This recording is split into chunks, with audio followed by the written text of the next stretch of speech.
Aloha and good day. My name is Jürgen Steinmetz from eTurboNews, and this is a breaking news update. For more news updates and shows, please go to youtube.com/travel news group. youtube.com/travel news group. Here's our update. A mayday letter to the Navy signed by all U.S. senators and representatives in Hawaii.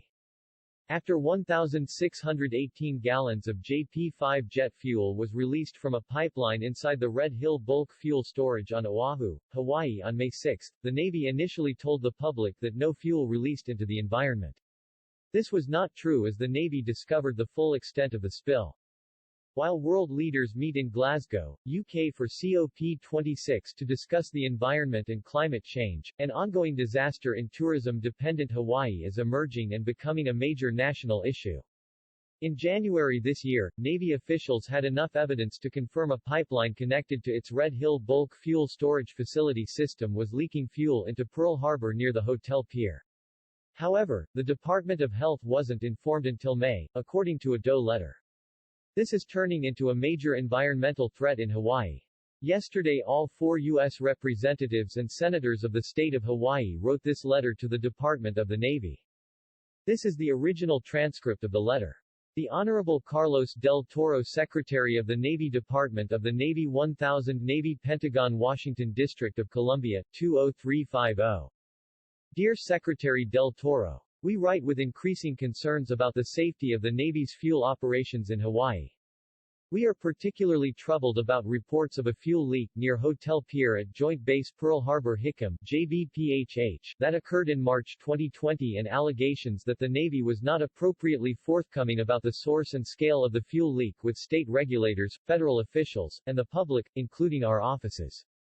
The Navy made a commitment to engage the people of Hawaii through town halls and neighborhood boards, to brief state regulators and officials, and to keep lines of communication open with the Hawaii congressional delegation about what the Navy is doing to remain good stewards of the environment.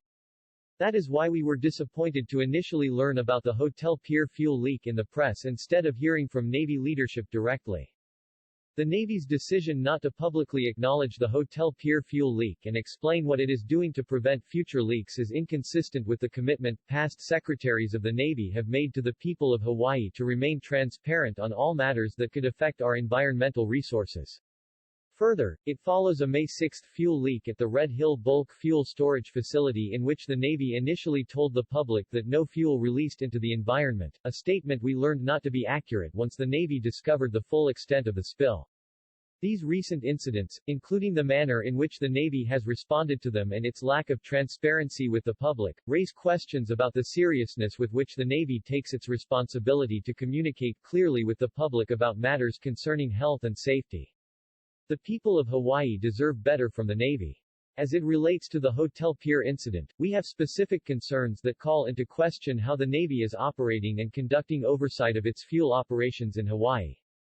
We are requesting timely and thorough answers to the following questions.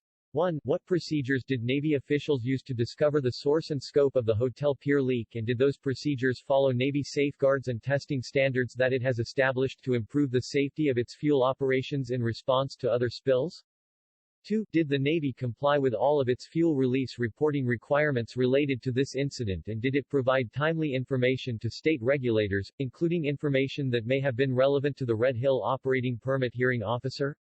3. What is the total volume of fuel released at Hotel Pier, and what has the Navy done to clean up and remediate the impacted area? 4. What evidence, if any, is there that Navy officials withheld information about the Hotel Pier leak that would have been material to the Hawaii Department of Health's consideration to renew the Red Hill Operating Permit? 5. What follow-on actions is the Navy conducting to identify other potential points of failure in its fuel operations, including the pipeline systems at or around JBPHH, that could result in a hazardous fuel leak? And 6. What, if any, relationship does the Hotel Pier pipeline have to the Red Hill bulk fuel storage facility, and what implications could this have for the existing facility improvement plan, including those required by state and federal regulators? The Navy must continue to improve the management and oversight of its operations, and provide timely and accurate information to state and federal regulators to ensure that its fuel activities do not pose a risk to the health and safety of the people of Hawaii. To that end, we expect that you will provide thorough and timely responses to the questions described above, and if any wrongdoing is uncovered, that you will subsequently take appropriate accountability action. We respectfully request a member-level delegation meeting to discuss how the Navy is operating and conducting oversight of its fuel operations in Hawaii, including the steps it is taking to ensure public health and safety, no later than December 3, 2021. Thank you for your consideration of this request. We look forward to discussing this matter further. Sincerely. Brian Schatz, U.S. Senator Mazie K. Hirono, U.S. Senator. Ed Case, U.S. Representative Kaili Kahele, U.S. Representative.